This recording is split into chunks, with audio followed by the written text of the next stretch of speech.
Am I on hold? No. Okay. I would like to order a pizza, please. My phone's breaking up? I know, this is a shitty phone.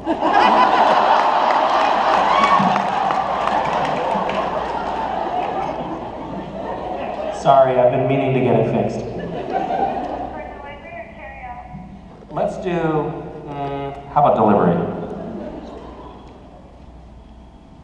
Can I have your address? Yeah, the Renaissance Glendale Hotel in the big room. The ballroom.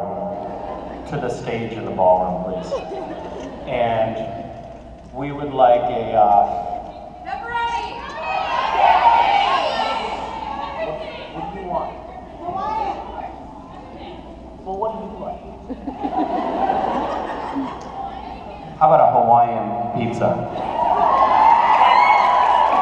And do you make like extra large pizzas, or? Are you there? Can I please have your first name? My first name? Jeremy.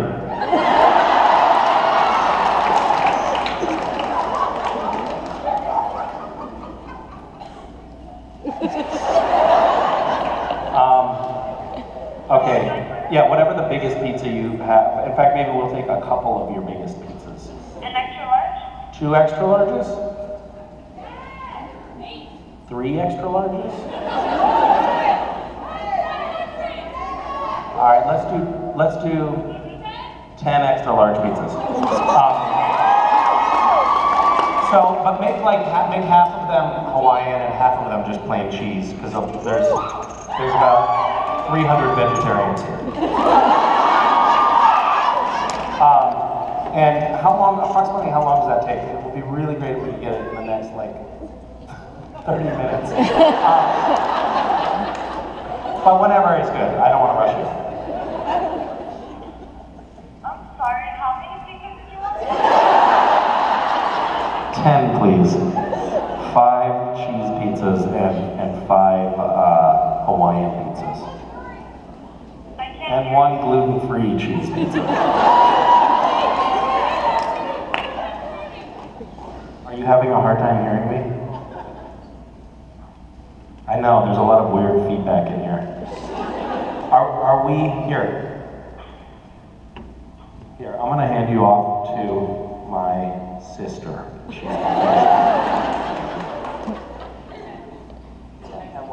No, you're on still, you're on, don't ignore them.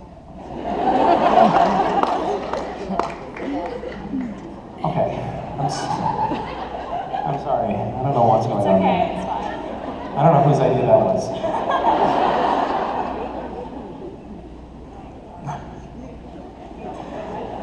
She was like, what is happening?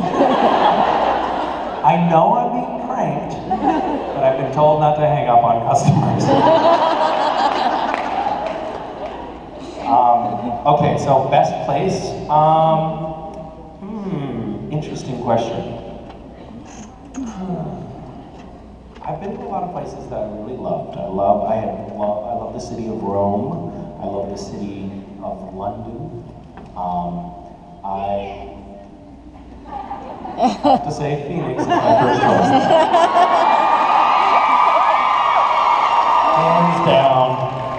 Hands down, Phoenix.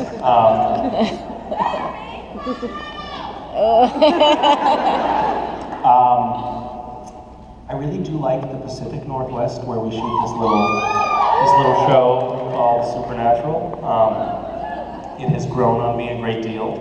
My family is living there in Washington State now, and I love it. There's a little cluster of islands called the San Juan Islands that are off the Washington coast that are kind of magical. I went on a kayaking trip. My wife and I decided that we were going to go on one last, excuse me, I'm talking to you, don't turn around. Sorry. Now you ask a question. And so we decided we were going to do, we made this very, very rash decision. after being together for approximately 20 years, we decided to have kids. And we decided that this would be our last sort of fun, easygoing adventure, kid-free, carefree adventure before having kids. So we went to a little island chain called Palau in Micronesia, which was truly amazing. We went on this little kayaking trip, and basically we just rented this sea kayak, and we went from island to island, basically on our own, you know, drifting along in the Pacific Ocean. And every night we camped on a different island, and they were all uninhabited. We were the only one. It was spectacular beauty. These amazing, like 300-pound groupers, and these iridescent giant clams right underwater. And I had this like rudimentary spearfishing gun that was made from an old inner tube and a piece of rebar, and we were actually like catching our dinner with this like spearfishing thing and snorkeling, and it was really amazing. Stingrays, mantas, Japanese zeros that were still just like 10 feet underwater, you know, from 60 years ago. And the islands were all these just tiny little islands that we would camp on. It was really amazing. Their islands were absolutely crawling with rats, which was the only downside. But it was really cool, and it has sort of a fond place in my heart because it was also where my son was conceived. And I don't know exactly how all that stuff works, but yeah. And then yeah. I'm not gonna tell you all the details, but I actually do know a little more than I'm letting on about exactly how that works.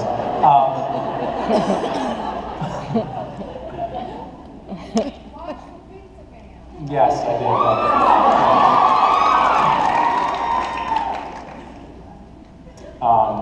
By the way, there's a little tip for the fellas in the audience. If you're ever with a woman and you want to win her over, you can tell her, I learned this in a porno. And they love that. They love it. It's a great way to break the ice. But let's not go there because their children have just lost their teeth in the sentence. So, we'll move on. Hi. Thank you. Hi. In the wake of that, I have a very deep and philosophical question for you. Are you ready for this? Yes, I am definitely ready. If Kim Kardashian and Kanye West were both drowning, and you only had enough time to say one, what kind of sandwich would you make?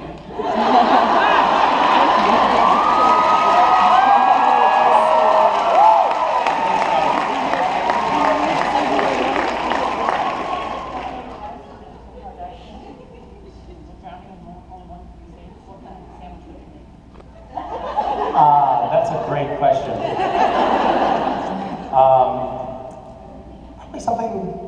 Probably something not too heavy, something kind of light and fresh, maybe like a Mediterranean kind of hummus, sprout, tomato, and a little bit of feta cheese, and maybe some broken up Kalamata olives on it, toasted, delicious, something just like, you know, lively and fresh, and something celebratory.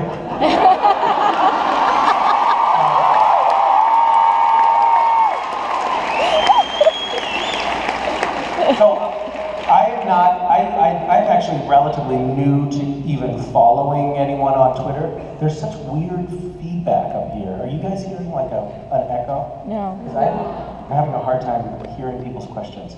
I'll just mess with the levels on everything here. And nobody will mind. So I've been following, out of morbid curiosity, which I guess is what those guys have built an empire on, following Kanye West on Twitter. And the guy really has some insightful things to say. He's really sharp and really on it. So yeah, nothing critical to say here about those fine people. Hi. Hi. I was wondering how you got involved with Random Acts of Kindness. How did I get involved with Random Acts? Well, I was looking for, I kind of had I was at a point in my life where I was looking for a charity that I wanted to get involved with kind of seriously, rather than just dabbling with like occasional little volunteering things here and there. And I had just gotten on to this show called Supernatural, and I found that this show had this strange, bizarre thing called a fandom affiliated with it. And I also noticed that those fans were really, really creative. Like they were making all this artwork and spending all this time writing these very PG-13 works of fiction. And that they were like kind of pouring their hearts into this community. And then there was an earthquake in Haiti, and I very quickly put up a donate to this UNICEF page for the relief from the earthquake, and tweeted about it. And I think at the time, I don't know, I might have had, you know, a few tens of thousands of Twitter followers, like a small fraction of what I have now. And there was so much. How'd the pizza order go? They're gonna be 35 minutes? Good for them. They must have a shitload of ovens. $180? God, that's steep. Well, I hope we're gonna have the money when they get here.